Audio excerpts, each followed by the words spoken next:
চাকরির পরীক্ষায় প্রায়শই আমরা এই ধরনের প্রশ্ন দেখতে পাই। এখানে বলা হয়েছে তিনটি ক্রমিক সংখ্যার গুণফল 4080 হলে সংখ্যা তিনটি কী কী। তো দেখে নেওয়া যাক এই ধরনের প্রশ্নের কীভাবে উত্তর করতে হয়। তো এখানে এই 4080 এই সংখ্যাটির আমরা উৎপাদকে বিশ্লেষণ করব। উৎপাদকে বিশ্লেষণ করলে আমরা পাই, যদি 2 দিয়ে ভাগ করি তাহলে পাবো 2040, আবার 2 দিয়ে ভাগ করলে আমরা পাবো 1020। তো এইভাবে যদি আমরা উৎপাদকে বিশ্লেষণ করতে থাকি তাহলে আমরা যে সংখ্যাগুলি পাবো সেগুলো হলো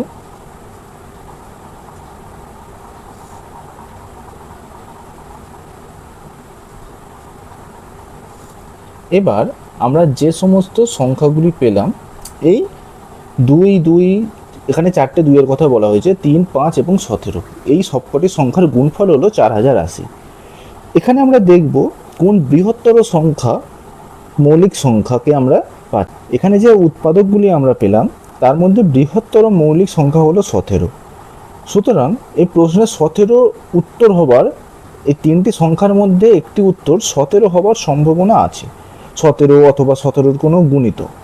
এখানে আমরা দেখতে পাচ্ছি একটি সংখ্যাকে যদি আমরা 17 ধরে নিই তো অপর সংখ্যা হলো 2। এখানে 4টে 2 যে আমরা পাচ্ছি, তো এই 4টে 2-এর গুণফল হচ্ছে 16 এবং অপর দুটি সংখ্যা হলো 3, 5, 15। তো আমাদের তিনটি ক্রমিক সংখ্যা যেখানে প্রশ্ন বলা হয়েছে সেই সংখ্যাগুলি হলো 17, 16 এবং 15, অথবা 15, 16, 17।